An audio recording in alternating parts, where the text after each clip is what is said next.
अगर इसने 1 महीने में हिंदी नहीं सीखी सफार छीन लो। अगर इसने 1 महीने में हिंदी नहीं सीखी सफार छीन लो। यहाँ का पैसा खा रहे हो तो मुंह में भी हिंदी बोलना सीखो। हिंदी शिक नाहीतर चालता हो। भाजपा आमदारानं फुटबॉल कोचला का धमकावलं? हिंदी शिकण्यासाठी 1 महिन्याचा अल्टिमेटम। दिल्लीतल्या पार्कात काय घडलं? हिंदी भाषेत बोलता येत नाही म्हणून धमकावणाऱ्या या आहेत भाजपच्या नगरसेविका रेणू चौधरी। त्यांनी एका फुटबॉल कोचला हिंदी का येत नाही म्हणून जाब विचारला। दिल्लीच्या पडपडगंज परिसरातल्या एका मैदानात ही घटना घडली। याचा व्हिडिओ आता व्हायरल झालाय। रेणू चौधरींवर यावरून काय टीका होतीये आणि मुळात असं काय घडलं होतं ज्यामुळे रेणू चौधरींनी आफ्रिकन वंशाच्या फुटबॉल कोचला असं धमकावलं? त्यावरून आता त्यांनी काय स्पष्टीकरण दिलंय सविस्तर पाहूया या व्हिडिओतून। नहीं, यू आर नॉट सीरियस। तुम सीरियस हो ही नहीं मेरी बात के लिए। सीरियस सुन के भी राजी नहीं हो तुम। क्यों नहीं सीखी हिंदी? अगर इसने 1 महीने में हिंदी नहीं सीखी सफार छीन लो। हंसने की बात रही है, सीरियस बोल रही हो ये? बोला था नहीं, 8 महीने हो गए बताए हुए मुझे। अगर 1 महीने में हिंदी नहीं सीखी, यहाँ का मातृभाषा नहीं सीखी, यहाँ का पैसा खा रहे हो तो मुंह में भी हिंदी बोलना सीखो। मैंने 8 महीने पहले ही बोला था, नहीं हुआ ना। खरं तर महाराष्ट्रात मराठी बोलण्याला विरोध करण्यावरून अनेकदा वादाच्या घटना घडल्यात, पण आता असाच काहीसा प्रकार दिल्लीतही घडलाय, तोही भाजपच्या नगरसेविकेकडून। दिल्लीच्या पटपडगंज परिसरात मयूर विहार फेज 1 एक्सटेन्शनच्या प्रभागात भाजपच्या नगरसेविका रेणू चौधरी आहेत। रेणू चौधरी या दिल्ली भाजपचा आक्रमक चेहरा म्हणून ओळखल्या जातात। रेणू यांचा हा मतदारसंघ पूर्व दिल्लीत येतो। रेणू चौधरी यांचा एक व्हिडिओ सध्या व्हायरल होतोय। या व्हिडिओत रेणू चौधरी एका सार्वजनिक उद्यानात एका दक्षिण आफ्रिकन नागरिकाला हिंदी भाषा येत नाही म्हणून धमकावताना दिसतायत।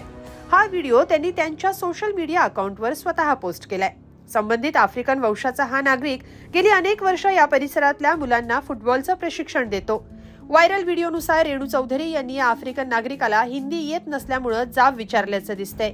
हिंदी का येत नाही असं विचारतानाच रेणू चौधरींनी 1 महिन्यात हिंदी शिका नाहीतर हा पार्क खाली करा असा धमकीवजा इशाराही दिल्यानं आता नवा वाद ओढवलाय। हा आफ्रिकन नागरिक दिल्लीच्या या पार्कात लहान मुलांना फुटबॉलचं प्रशिक्षण देतो। तो गेल्या 15 वर्षांपासून भारतात राहत असल्याचं समजतंय। रेणू चौधरी पार्कात आल्या तेव्हा तो मुलांना कोचिंग देत होता, पण जसे रेणू चौधरींना हे कळालं की त्याला हिंदी येत नाही तसा त्यांचा पारा चढला। रेणू चौधरी सर्वांसमोर त्याच्यावर ओरडताना या व्हिडिओत दिसतायत। त्यापुढे असंही म्हणाल्या की इथं पैसे कमवताय तर हिंदी बोललंच पाहिजे।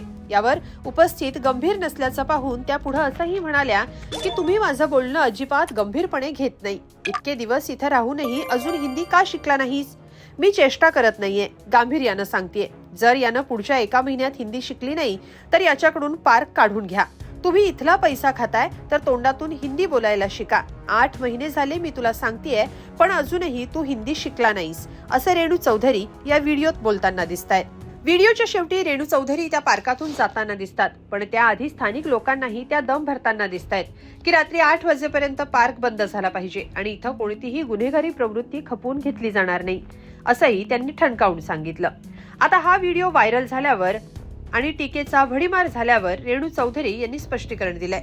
महापालिकेच्या बहुतेक कर्मचाऱ्यांना इंग्रजी येत नाही। हा कोच 15 वर्षांपासून इथं राहतोय तरी त्याला साधी हिंदी येत नाही, ज्यामुळे संवाद साधताना गैरसमज होतात असं रेणू चौधरी म्हणाल्या।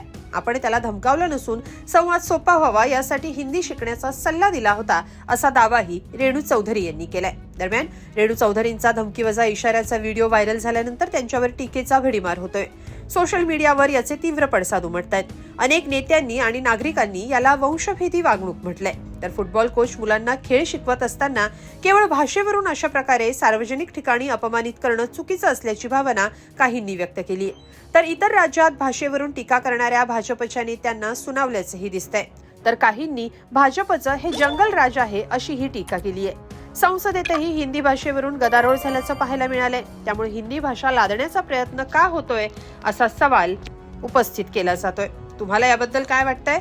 कमेंटमध्ये नक्की लिहा आणि lokmat.com ला सबस्क्राईब करा। धन्यवाद।